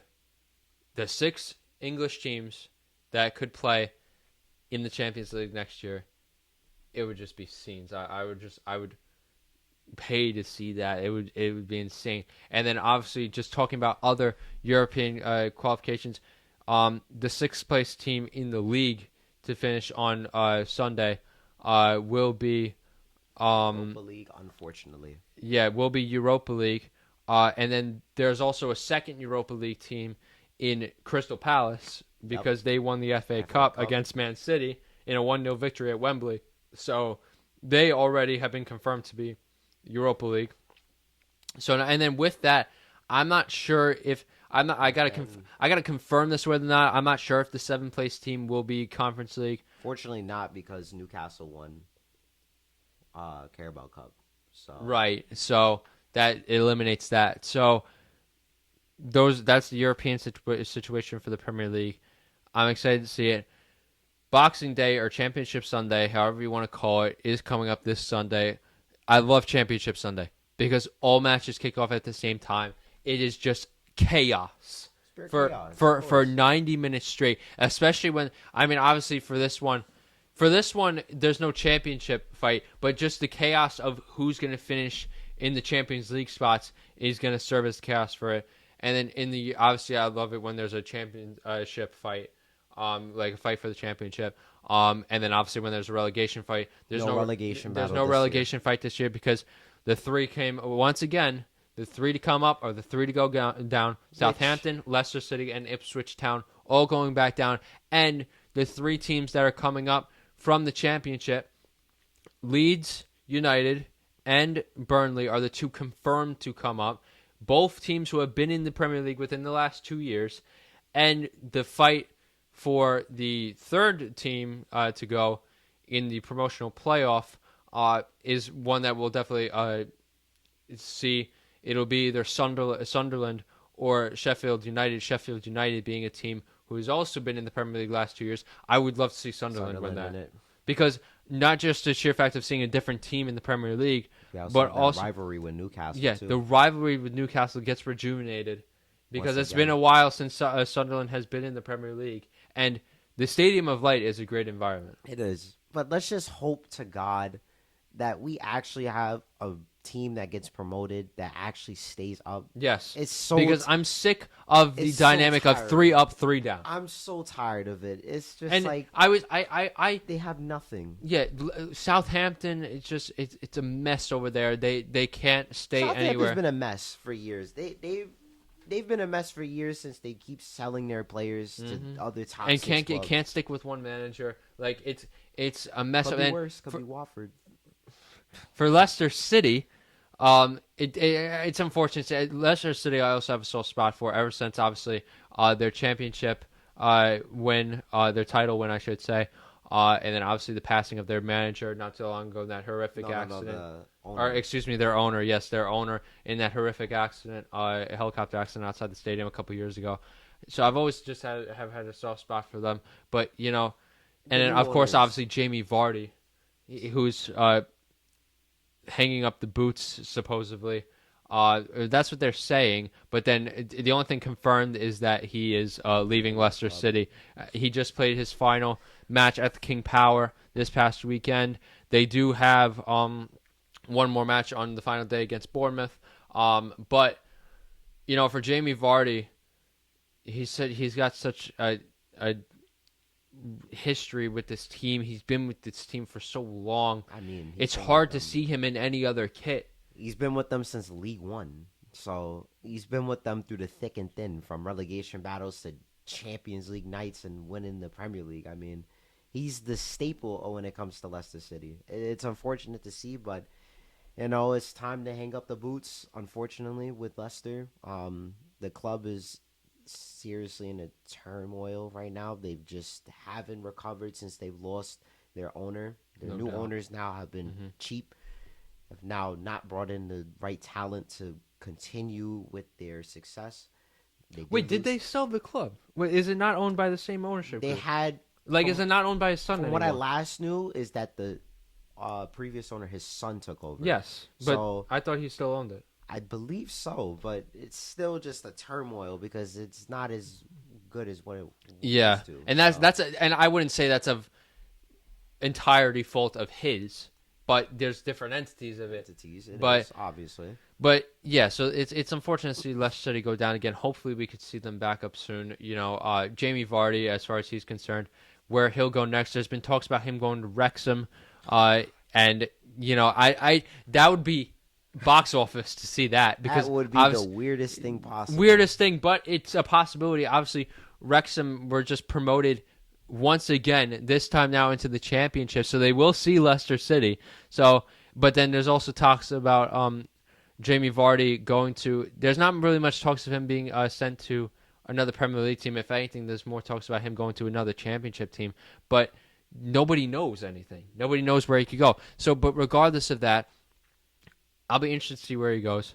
Hopefully he can perform, and hopefully, he doesn't lose talent going to a different team, and hopefully he could go out the right way. No, I'd rather see him not go to another team. I'd rather just see him. Yeah, I'd rather just see him. This is the perfect ending for you. Just end it here. And he scored. And he hasn't confirmed as to whether or not he's going to go to a different team. So there is still the possibility that he will retire. But we got to see what happens. So probably gives him one more season. One more season with a different team. Maybe there's this particular team that holds a special place in his heart that he really wants to go play for. We just got to see what happens with that. So, Jamie Vardy, his story developing. Leicester City, Southampton, and Ipswich Town back down. Ipswich Town, just a quick sidebar, just to quickly bring to them. I was very happy to see them go up. I was too. It was great to see a different team, but when I saw them, granted, their first game of the Premier League season was against Liverpool. Oh man! And they actually, it was. I think it was only a 2-0 loss. Yeah. So they did kind of hold their own, and they had their moments. A lot of good draws came out, but they just didn't have enough. It's not enough quality, Premier League wise. Yeah, not enough. So and that's a common recurrence for every team that gets promoted. And Portman Road was a great environment to see in the Premier League this year. They had obviously their renovations to make the stadium better. And as most teams do when they get promoted, obviously Luton Town last season was kind of. I feel like Ipswich Town this season was the Luton Town of last season. Luton was very close. I was very happy to see Luton come up. And granted, obviously Ipswich Town finished 19th, but Luton Town were the ones that only finished. I believe they only finished 18th, and I think it went down to the final day, if I'm not mistaken. Went down to the last few games, and there was a point where they were out of relegation battle. Yeah, so they were fighting, and to see Kenilworth Road is such a unique stadium. It just being in the Premier League, so small, but it's so unique. small. But it's such an environment, and obviously they're getting a new stadium in Power Court, which is being built. I believe it's set to open within the next 2-3 years. So it'll be unfortunate to see them leave Kenilworth Road. And with that topic of stadiums, obviously Everton are new stadium as well. New stadium. They're getting a new stadium at Bromley Moor Dock. Has just been named. I believe a naming right has just been given to Everton Stadium, which is looming my mind. But on the topic of Everton leaving Goodison Park, they just played their final home match, and it was a bittersweet moment. Last match at Goodison Park. Yeah, their last match at Goodison Park was against Southampton. It was a 2-0 win. So just couldn't be a better way to go out, winning your final match of the season. your final match at Goodison. David Moyes is back as manager, a guy that has such a rich history with Everton, and to go out that way, it was great to see. And I'm excited to see the scenes that will be going on at the Bromley Moore Dock Stadium that they have. And It sucks to see. Yeah, it sucks to see. But what is good to know is that there was questions as to whether or not Goodison Park will be demolished, and it has been confirmed as of this week that Goodison Park has been saved from demolition because the women's team will be playing all home matches at Goodison Park. So it's good to see that it will be used. It will be used. It's not going to be like Arsenal's old stadium, Highbury, which was converted into a housing complex, which is unfortunate to see. It's good to see that they kept some elements of the stadium there, so you could look back on it. But we didn't want to see something like that happen with Goodison Park. But it's good to see that it will be continued to use in the fashion that it was meant to be, that it was meant to be named, meant to be used for. So, and I actually followed very closely the building of Everton's new stadium, and just like the way it was being built, their new locker room, their new facilities, and just the stadium in itself. The design of it is pretty cool. It's a pretty cool design. It's a big stadium, and it could, if Everton can build their team and just get better. I would love to see European nights be played at that stadium. It's a great. Oh man! It is a great. It's just a great place for it too. On the dock, on the water, it's just great. So, I would love to see that. I would love to. It would be so cool to see them in the new stadium and get European nights. And whether it's Conference League or Europa League, either one, I would be genuinely happy for. But unfortunately, we don't have Goodison Park no more. Now, like you said, of course, they're saved from demolition. Mm-hmm. So that's very good to see that now we have a Premier League stable still living on. Growing up, seeing my team go to Goodison Park, it's like a common recurrence. It felt right seeing your team going to Goodison. And now it's going to take a little while to see Everton and Goodison in their new stadium. Yeah, and just to confirm, because I had to find it, because it was just announced like yesterday or the day before, but originally Everton's new stadium was just going to simply be called Everton Stadium, which is fine, but many fans wanted it to be called many fans are just going to refer to it, I think, as Bromley Moore Dock or Bromley Moore, because honestly, Bromley Moore Stadium, Bromley Moore Dock Stadium, I like that, but just simply referring to it as Bromley Moore is fine, and I like that. But confirmed, the naming rights to the stadium have been given, and Everton's future home will officially be known as Hill Dickinson Stadium. And to say the least, the fans are not happy about it. What type of name is that? There's already headlines coming out about Everton fans, making fun of the name, or not Everton fans necessarily, but fans not necessarily being happy about it, but also that people are not hating because they're just it doesn't matter the name of the stadium, they're just happy to have a new stadium. So, I can understand that, but at least the name. Yeah. You would want to hear the fans' recommendation. Yeah. But because at the end of the day, the fans are what makes up the club, especially a club like Everton. So, I mean, it's going to be interesting to see if, I don't know how long that deal is for the naming rights, but regardless, officially, that's what it will be known as. Fans probably just going to refer to it as Bromley Moore. But, I'm excited to see the first matches being played there next year. I'm interested to see what the first match of the season will be, because obviously the schedule comes out not too long after the end of the season coming up this weekend.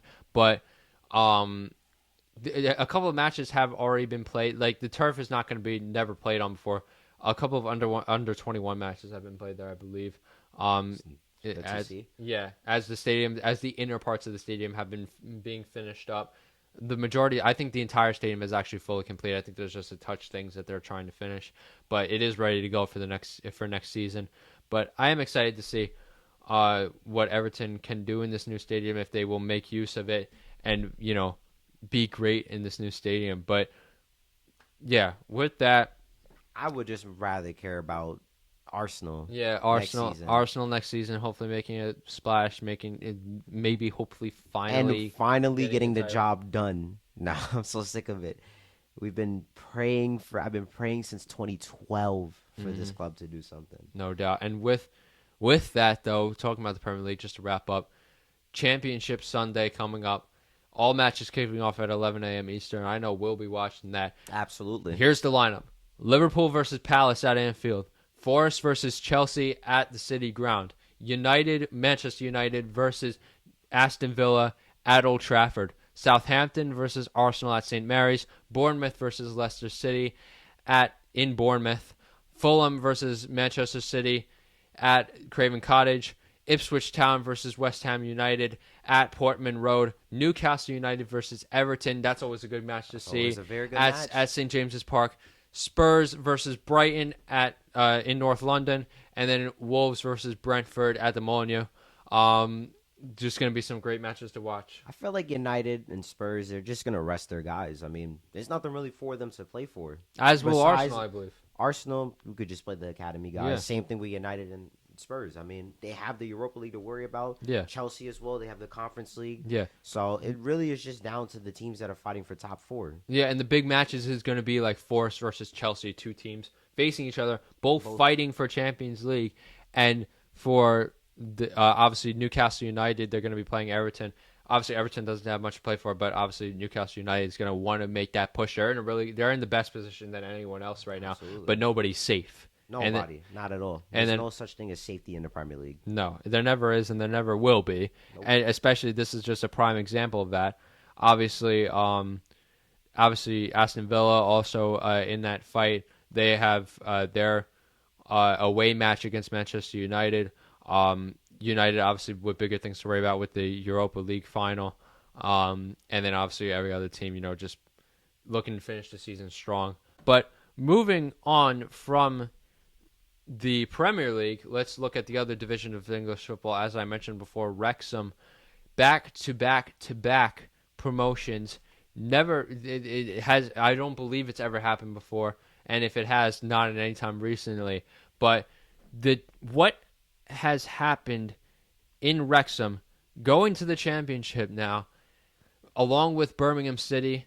And I believe the playoff still has to be played for that, but Birmingham City and Wrexham were the two who were automatically promoted from League One. What Ryan Reynolds and Rob McElhenney have done as the new ownership group, it's insane. It is insane. Like you couldn't ask for a bigger Hollywood script than what has happened at Wrexham over the last 3-4 years. This is the type of owners you will want at your club. Owners that care about you guys winning, caring about everything that goes on in that club. Wrexham having this rise that they've had is just it's unprecedented. I've never seen a team like them from League Two, National League. No, National League. Not even League.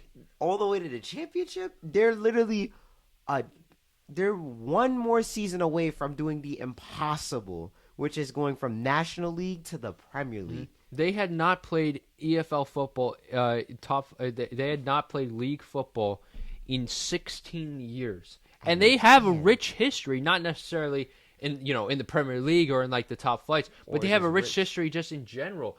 Yeah. The town of Wrexham itself has a huge history, and if you want to talk about a town club football team with the biggest connection to the town. Wrexham is the biggest example of that. The town of Wrexham, a small town in North Wales. The fact that Ryan Reynolds and Rob McElhenney took the risk, because it was a risk, in investing in this club that had not seen success in a really long time. And, obviously this has all been, the biggest story of around it has all been documented through their series Welcome to Wrexham on FX and Hulu, which is how I found out about the club. I'd never heard of Wrexham before there. Nobody has. Yeah, ever. And why would you? They're a National League team that has history, but not in any recent time. But Welcome to Wrexham, the documentary, has put that team on the map, and them build. Because honestly, if you ask me, if Ryan Reynolds and Rob McElhenney invested in this club, and they did the promotions that they have, without the docuseries, yes, people would be paying attention. Not as much as how they would without Like, the documentary. The documentary brings in such a bigger market, more specifically the North American market, bringing people in to the like paying attention to the club, growing the sport. It helps to grow the sport in Europe as a whole because people are following this team.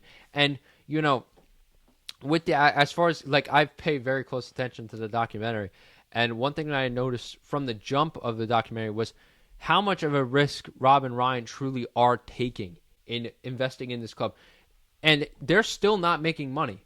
No, and even not at all. if they get like they're losing millions of dollars, but they don't care because they want to see this team succeed. And even if somehow Wrexham gets to the Premier League, they're not going to be making any money until like from another like 10, 15 years from now. And that's crazy dynamic to think about. And I love to see what Wrexham has done. It's just a great thing to see. And obviously, I follow them. I try to follow their games in their league seasons. I followed them this past season in League One. They had their rivalry from this past League One season was against Birmingham City, and Birmingham City, part of their ownership group, a member of their ownership group, is none other than the GOAT himself, Tom Brady.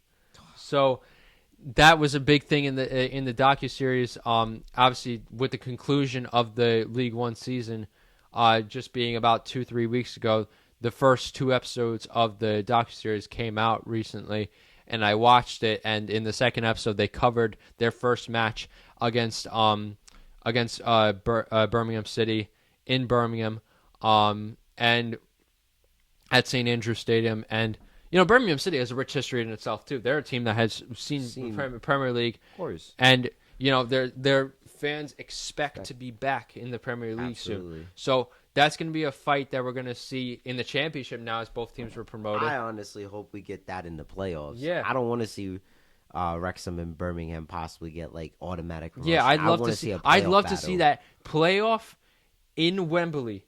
Like that would feed families. That would feed families for generations. We've seen some high profile championship playoff matches. Obviously, Sunderland versus Sheffield is going to be a big one.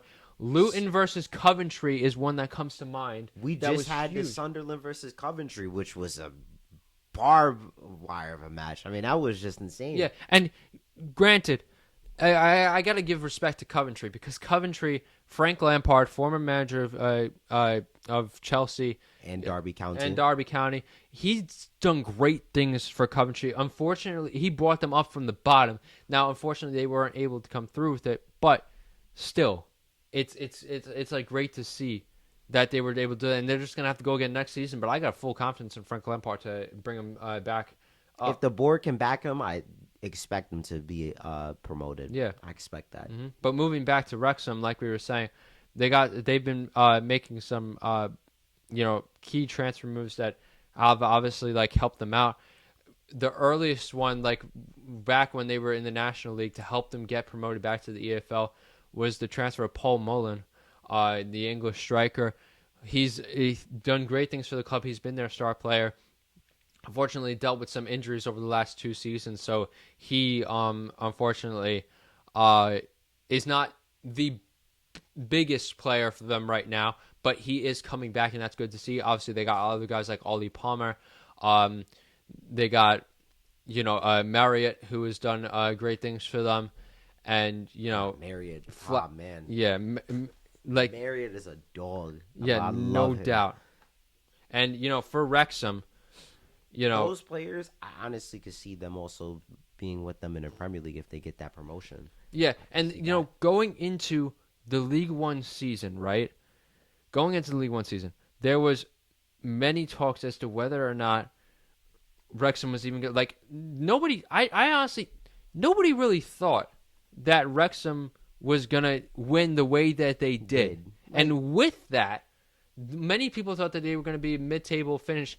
And many more people thought that they were just going to be fighting to avoid relegation. I seen them as like a mid-table, lower mid-table half, not getting automatic promotion to the championship. Mm-hmm. That was not expected from me. I didn't expect that to happen. But granted to them, I mean, those players that they brought in, it's worked. It's something that's clicking with them. It's something that's working. Yeah, and one name that I was trying to remember, the captain, James McLean, the Irishman himself. He has quite a history in all levels of the EFL. But he was brought in this past season, to help Wrexham get that push. Obviously, with the injury of the injury troubles of Paul Mullen, he was brought in to help with that as well, as was Marriott. But just this team is stacked, and people don't really pay attention to like the dogs that are on this team. Elliot Lee, who's been with the team for a while, the Scottish man, he was also doing great things has also been doing great things for Wrexham. As we mentioned, Paul Mullen, Ollie Palmer, Stephen Fletcher, that was another Scottish man, and then of course Arthur Okongwu in between the sticks.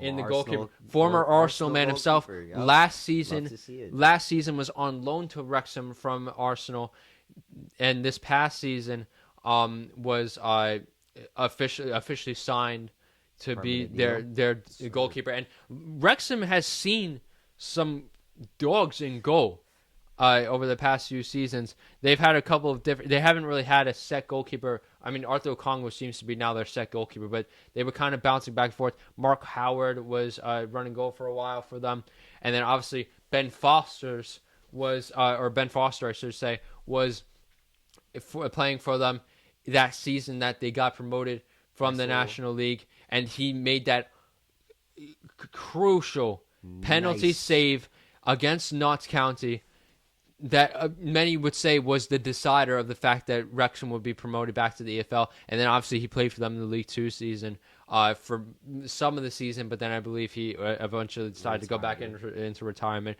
because you got to remember he was brought into Wrexham, being brought out of retirement, most recently prior to that playing for Watford back when they were in the Premier League during like the COVID times. Such a short stint, but it's just like for what he contributed to for their promotion, I mean, you can't replace that. You cannot replace that. He did such a good job, and that penalty save was just the icing on the cake for it. Yeah, no doubt. And speaking of Ben Foster's history, he actually had a history with Wrexham. One of the first clubs he played for as a professional was with Wrexham early in his career. But so, yeah, nice little fairy tale story. No doubt, and but now he still supports Wrexham a lot. He's got his own podcast, but he did great things for them. And now, as far as this current Wrexham team is concerned, honestly, if they bring in a couple more players, I could see them fight for like promotional playoff. And I'd love to see it against Birmingham City, or I'd love to see it against one of these other teams. And Phil Parkinson is their manager. He's done great things for them. He's got a rich history all around. And he doesn't seem to be going anywhere anytime soon. Robin Ryan continuously backing this team. Bringing in different people into the staff on all fronts, and of course also, and talking with the money thing, developing the stadium that is the racecourse ground, or as it is also known as really the Stoke Cas Ras, or Kai Ras, however that's the Welsh saying of it. But the racecourse ground has such a rich history in itself. It is the oldest still functioning international stadium in the world, and they're redeveloping what they call the Cop Stand, I believe, and that will be redeveloped. It's currently there's a temporary stand there, but it's being rebuilt to be this mass stadium, so that they're trying to bring it back to international standards, because they want to not only bring more fans into Wrexham games, but also a main goal of that is they want to bring Welsh national football, international football, I should say, back to the racecourse ground. And because currently the Welsh national team, I believe, plays most of their games in Cardiff at Cardiff City Stadium, which is mainly their national stadium right now. But their ultimate goal is to bring national football back to Wrexham. That's another team we have to talk about another time, is Cardiff City, because they've had a lot of news recently with that whole situation with Salah. So yeah, and that'll be a whole nother topic of discussion. But with Wrexham, the town has been developing more and more, and the people are happy to see their team doing well.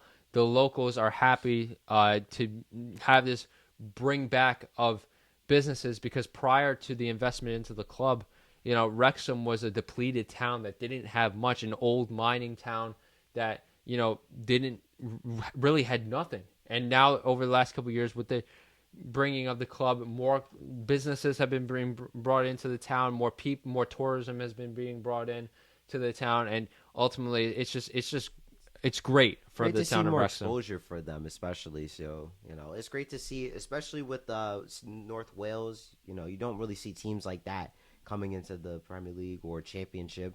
So it's good to see that there's a variety, somebody new finally coming in. Wrexham is what Salford City was supposed to be, because I don't know if you remember, but Salford City had the investment of the class of '92, yet Manchester United's team. They've had some of those guys invest in that club, and there was a lot of hype for them a couple years ago, and now they're just stuck in the National League. So everything that Wrexham is doing right now, that's specifically what Salford were trying to do right now, which is get to the championship, fight for these playoff promotions, fight for the titles. That's what they should have been doing.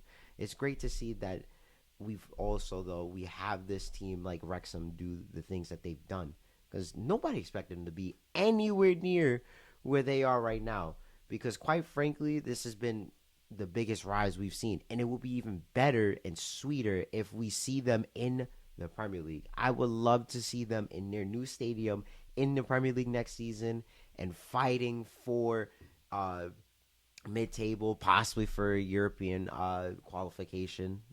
Only time will tell what they can do, but with Rob and Ryan backing them and what they've done in a short amount of time, it's been something of a true story. It's something that we haven't seen in a long, long time. Probably better than Man City's owners, honestly. No doubt. And, with Wrexham, wish nothing but the best for them. Absolutely. I just, I think about it a lot, when the day comes where we have the opportunity, to go to Europe, to go see an actual European match in person. I would love. Obviously the big one is Arsenal for me. I would love. to. It's my dream to go That's to the the Emirates. number one. It's a dream to go to the Emirates Stadium, and then I would love. I would love to go see a match at Newcastle as well. Just in St James's, just for the hell of it. I feel like Italy would be great. Yes, and Italy too.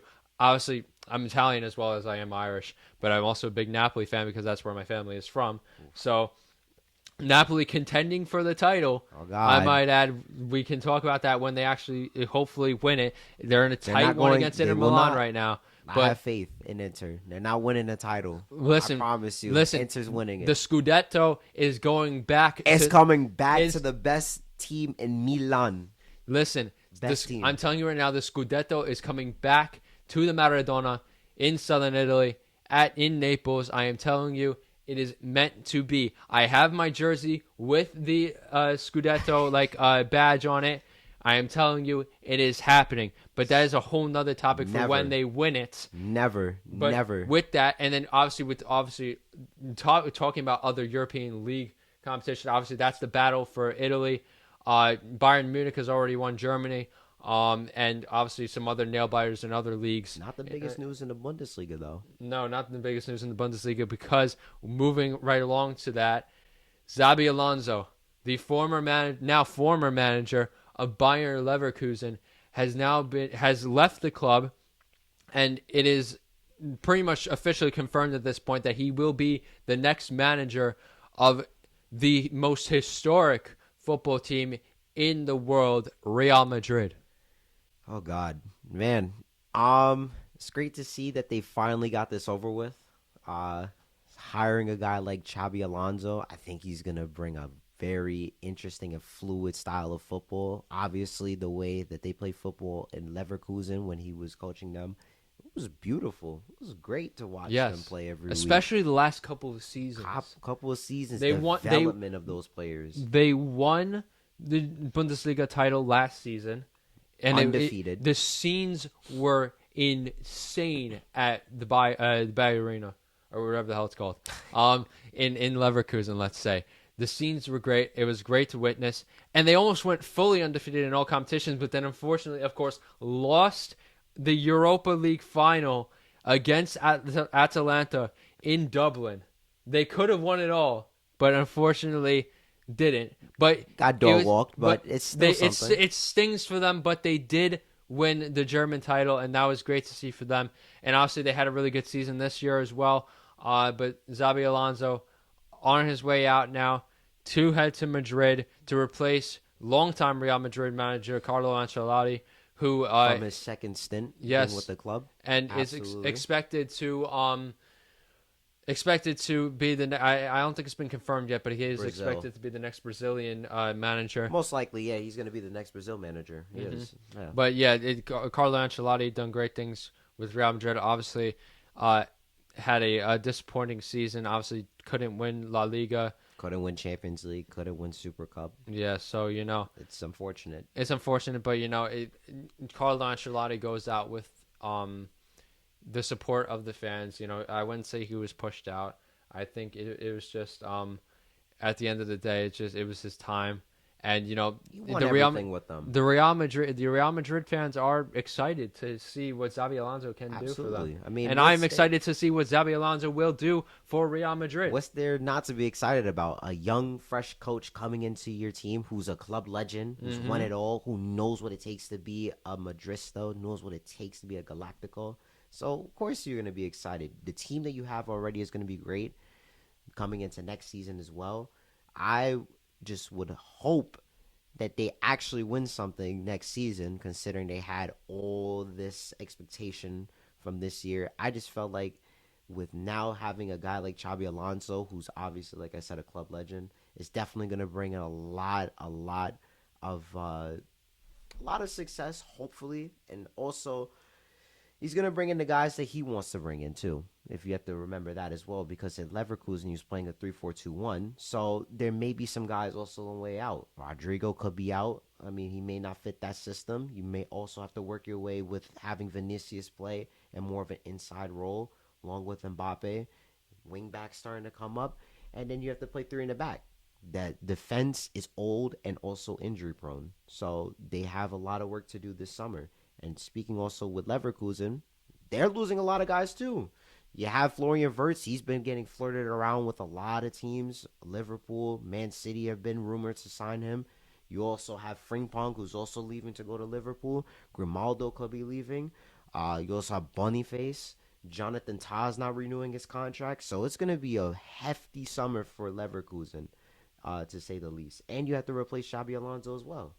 Yeah, no doubt. There hasn't been a confirmed replacement for Xabi Alonso at Leverkusen, so interested to see what happens there. There aren't too many managers on the market currently. Not too many people leaving clubs as of this year, but it is going to be interesting to see what happens on that front. And then as far as just any club in general that I could think of where a manager might be in trouble losing their position at this point, it doesn't seem like anybody else is getting fired. I don't know about the Premier League. Ange was getting rumored around it, which would have been stupid. But yeah, but to be fair, and that whole situation with Spurs and Ange, injured. I just honestly, to be fair, and this isn't. I mean, this is me hating on Spurs, but Spurs fans like Ange just should not be in Spurs. I feel like. I wouldn't say it's hurting his career, but like it's like a stalemate. Yeah, I feel like he left a club like Celtic where he was beloved, and he was the man in Glasgow, and now to come down to London to coach for Spurs. I feel like the problem with Spurs is that it's the owners. Daniel Levy's a crap owner. He is proven time and time again he's cheap. He doesn't want to buy players, and if he does buy players, he buys the crap ones. I mean, you replace Kane with Timo Werner and Richarlison. That's who you replace him with. Yeah. And, Dom Solanke has been decent at times, but he's no Harry Kane. He's not a Heung-min Son. You need him to score 20-plus goals, and you're not getting that. And also, you've had, obviously, the injury battles this season. But Spurs have just been in a position where they've been good, but it's the owners that have really just been holding this team back, because they could have been really good years ago when they had Eriksen, Son, Kane, Ali. They had all this talent, and they couldn't win a single thing with any of them. Do I expect them to win Europa League? Probably not. If they do, I'd genuinely be surprised. But these owners, until there's some shakeup and something true, like something big happens, I just don't see any improvement from them. It's the same thing over and over again with them. They constantly keep treading waters, fine with making European football, not doing enough to really push for those titles and trophies. And that's what's separating them from being a true stalemate in the top 6. Yeah, well, no doubt. It's definitely going to be something to watch and develop. Obviously, like we just said, Championship Sunday coming up for the Premier League, matches to be watched there for a Champions League qualification. And as all the other leagues across Europe wrap up their seasons, watching, see if there's any notable names that get European qualification from those leagues. It's definitely going to be interesting to watch, but I think that's a lot to talk about. And it's a lot to talk about for another episode because this isn't just going to be a one-and-done thing, guys, Absolutely right? Absolutely not. We're looking to do... Not at all. What do you think we should do? Do you think we should give these people an episode 1 month, maybe bi-weekly, or maybe we should do it every week? I want to hear what the fans say first, I want to see fan engagement, We could give them every single week, possibly. I mean, we could do it, We want to give you guys the best quality and the best podcast possible. Now, of course, it's going to take a lot of time, for us to really build waters. But we want to build a loyal fan base. So we'll give you guys whatever you want. If it's possibly 2 episodes a week, we'll try to do whatever it takes to get you guys the quality and episodes you need to get the best content possible. That's what we want. And we're here for the fans, you guys. Absolutely. And we are excited to see what comes of this over the summer. And then, of course, obviously, when I go back down to South Carolina for school, doing this over video, whatever it takes, we will be doing it. So if you guys want to see episodes more consistently, let us know. We're going to try and shoot for once a week, but we just have to see what happens. But either way, we are excited to continue to be bringing you guys the news and the latest talks in sports, because what we just spoke about today was only a small portion of the lineup of segments and topics that we already had planned. Just a teaser of what we're going to keep bringing to you guys. So stay tuned. Stay tuned. Please stay tuned. Follow us on all of our social media